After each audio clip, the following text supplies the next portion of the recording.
friends, we got a present from EVBASE. And let me start up front. This is not sponsored by them, but they did send me this for free. What is it? They email me like every couple of months and said, hey, do you want to like review something? And I usually tell them, no thanks. I want something that's practical and useful. And this is the new charging mat. And so we've not really had any significant problems with that. But this may be faster from a wireless charging standpoint. I guess it's possible. We'll see. But actually, more importantly, this thing has some extra USB-C ports. I'm a nerd, and I love my USB-C ports. Rivian wireless charger. Let's see what we got in the box. We have the charging mat. And we have a little Ziploc bag.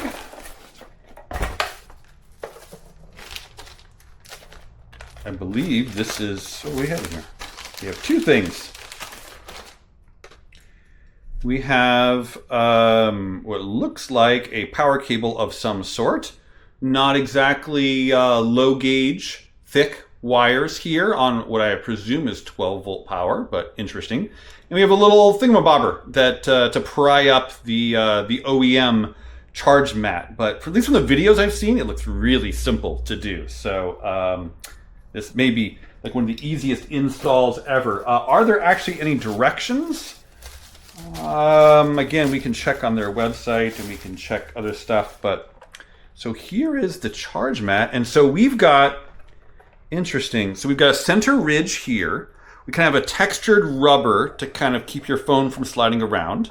Apparently there is some sort of like RGB accent lighting around the rim for those of you who are happy with, oh, I see, there's the power plug here that comes through. So there must be some sort of power plug even on the OEM one, right? That we have to plug in and run along the bottom here. So we have a USB-A port in the center. We have two USB-C ports, one on each side.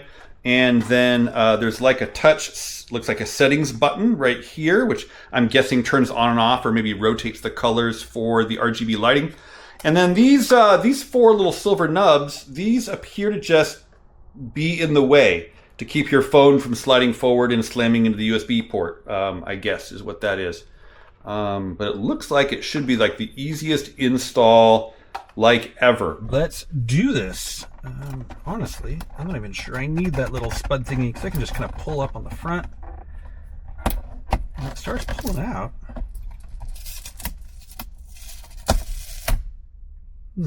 Okay, so this unstuck. I didn't even read the directions, folks. Give me a break here. Give me a break. All right, so we have this thingy. We gotta figure out how to unclip this thingy. Looks like these little tabs here. Maybe this is why they included this thing. There we go. And pull it out. And yeah, we've got this power cord on the back. There it is. This is very heavy. Rivian version 05, made in Taiwan. Delta Electronics. In Yanguan Street in Nihu, Taipei. Oh, good for them. So I gotta say, this is very solid. There's a bunch of metal down here. Wow, interesting. Quite the heat sink. Quite the heat sink. Fascinating. It's gonna be interesting to see how this all works. Anyway, we got a simple little connector here, and unplugged we are.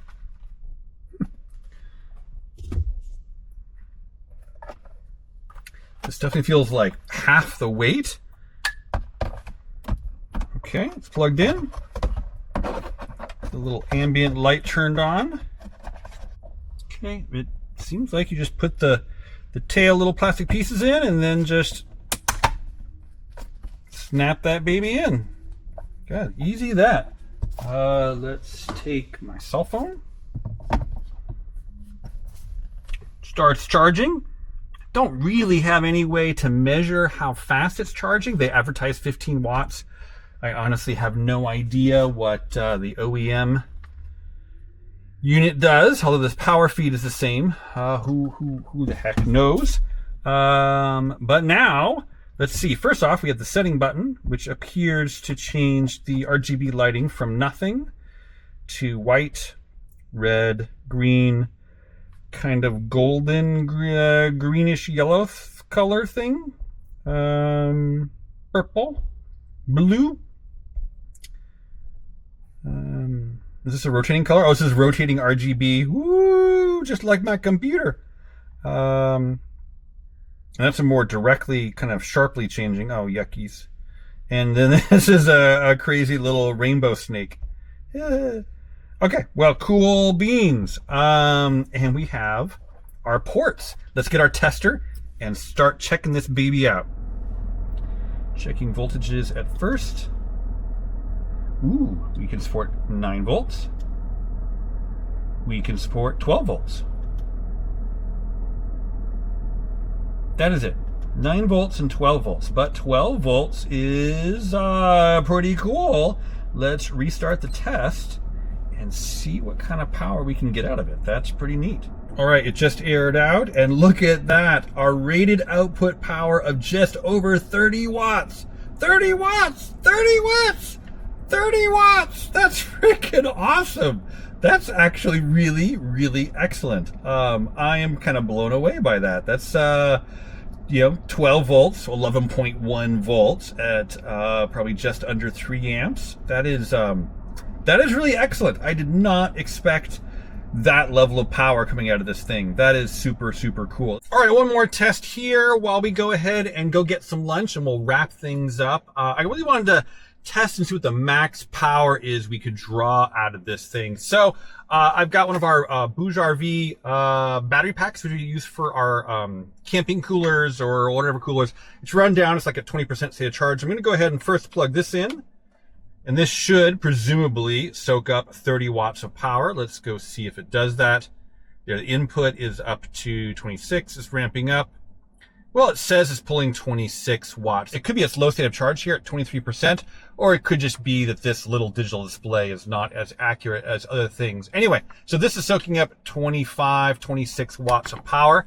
Now also, I have the tester here plugged into the other USB-C port.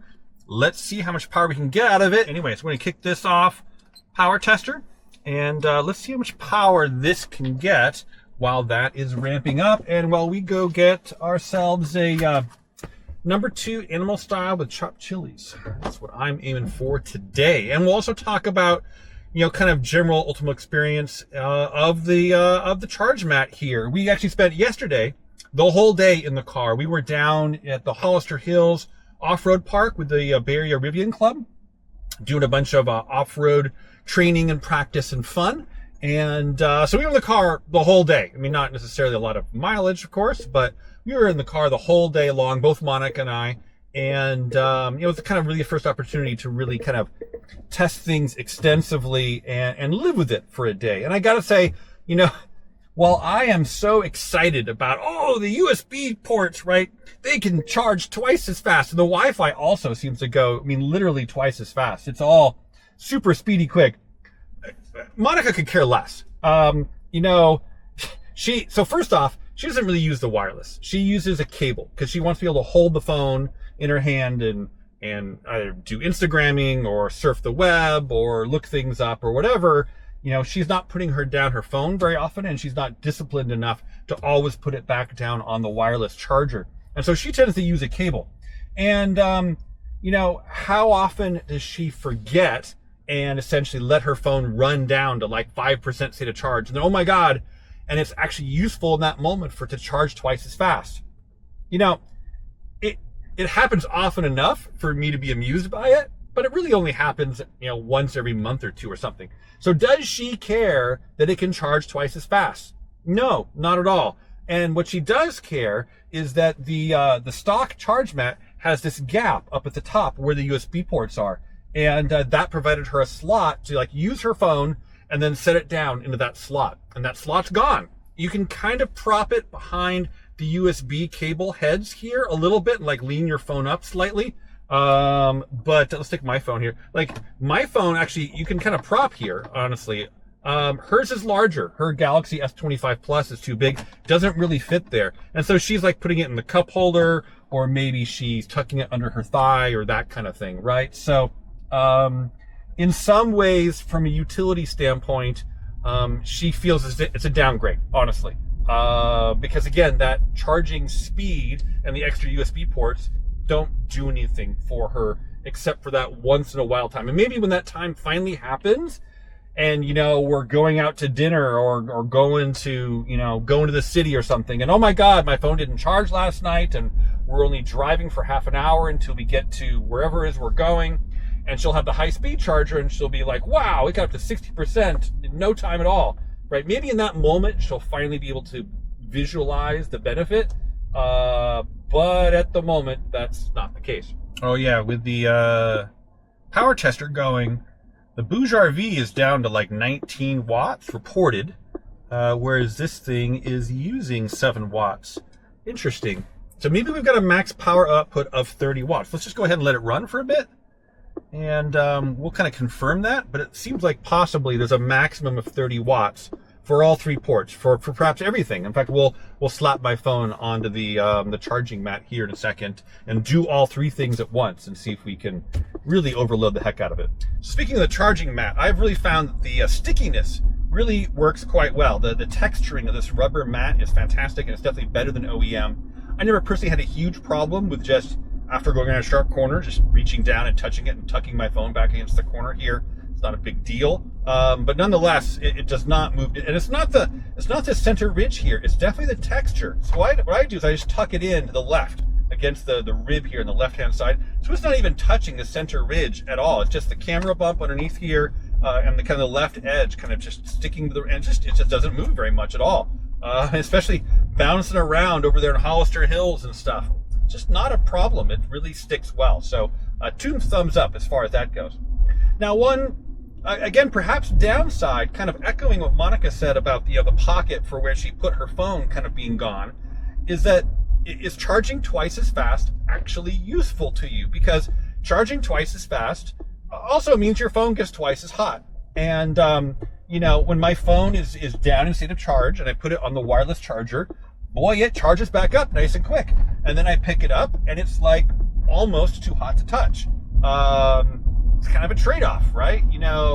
Once it is charged up to its maximum charge state, it doesn't like sit there and constantly get hotter and hotter and hotter, right? It's not like one of those failing charge mats that just is a phone heater. No, it does charge your phone very quickly, but that just, you're putting a lot of power in the phone, and the power will produce heat. There's just no way around it. And even with the USB-C cable, right? Same thing. If you're pumping in 30 watts of power into your phone, it's gonna get hotter, and that will be noticeable. Also, the USB accent light around the edges here, I kind of find it annoyingly bright. Maybe you're a fan, maybe you love it. I'm not such a huge fan. I wish there was a way to adjust the brightness level as opposed to just the color mode or whatever. And essentially it resets. Every time the vehicle completely shuts down, it goes back to the kind of standard whitish color. So it doesn't remember what color you choose if you wanted a color as opposed to anything else. So that's kind of ignorable as far as I'm concerned. But anyway, bottom line from my perspective, my phone sticks better, it charges faster, it's got extra USB ports, which are faster than all the Rivian USB ports, and so I love all those things. The Charge Mat does cost, depending on discounts on the moment you look, around $150. I don't know, in my mind, in the grand scheme of things, for the fit and finish and how well it works, I would call that reasonable. That being said, again, for your actual use case, does it matter to you, or is its perhaps downsides going to be annoying and therefore not worth spending money on? It's a valid question. I like it. I enjoy it. I think it's going to be a useful thing for us. But it's definitely something that you could weigh the pros and cons on. Let's wrap up with some scintillating spreadsheet time. So the EVBASE USB-C pumped out over 30 watts, and that is the actual usable rated power, not actually even the max power. The max power was a few watts above that. The highest rated power from the USB-C ports was 30.5 watts, which is fantastic. It also delivered all the way up to 12 volts, which is pretty cool. Somehow also the USB-A port also pumped out 12 volts and almost 30 watts. I'm kind of blown away by that. I really didn't think USB-A could support either that voltage or that much power.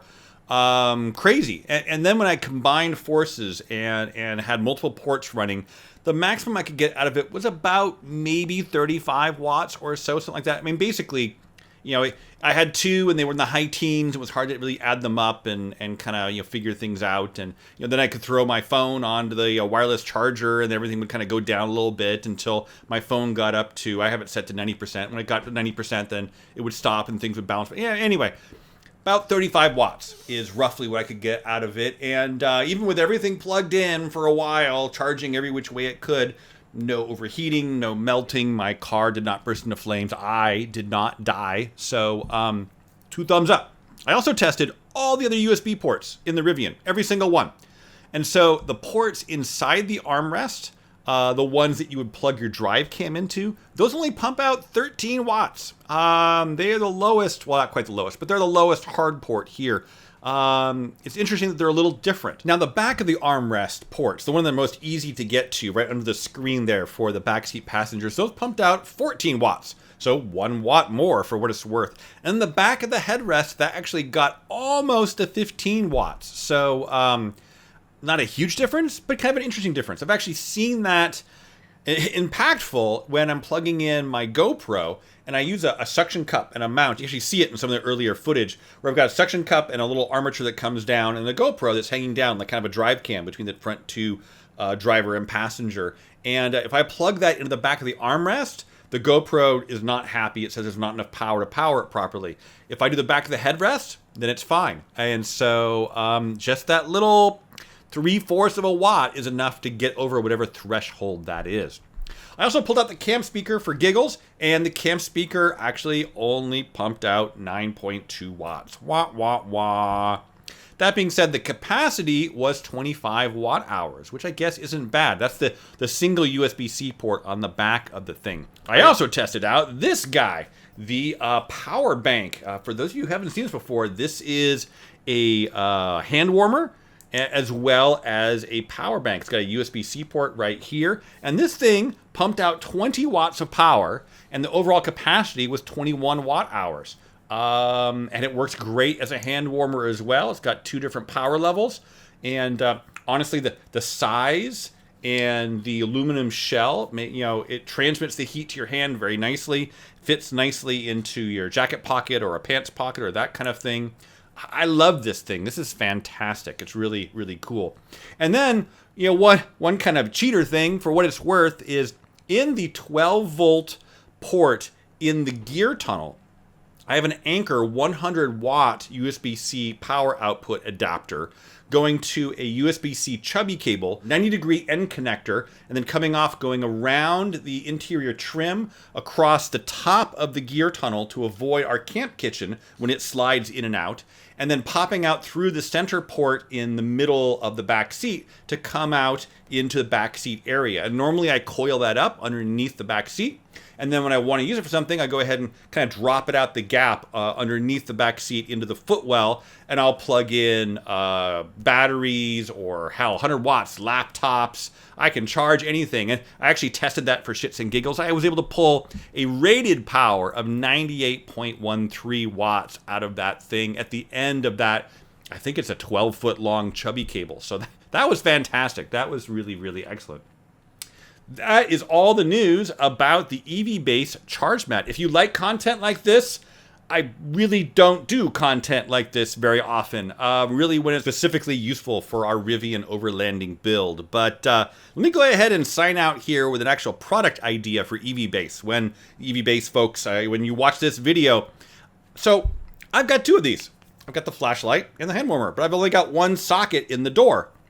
Wouldn't it be cool? Could you guys make like a drawer that replaces the camp speaker, right? We basically never use the camp speaker for anything. It's just dead weight. What if the little drawer safe system that you put in the camp speaker spot, what if it had electrical connections, and then on the leading edge where you open it up just slightly and you get to that first, section, what if there was a row of 3 charging ports for these guys? So we could have essentially 4 of these, 2 flashlights and 2 hand warmers, or maybe 4 flashlights, whatever floats your boat and whatever works for the size crew that you're carrying in your vehicle. 3 charging ports within that drawer system. And when you put the drawer in, it makes the electrical contacts, which the camp speaker already does, and goes ahead and provides charging. So you always have 4 devices, 1 in the door, 3 in the drawer, that would be freshly charged up and ready to use. Wouldn't that be freaking awesome? Sound off in the comments below. Do you like that idea, or do you have a better idea? Let me know in the comments below. Thank you for watching, everybody. Take care.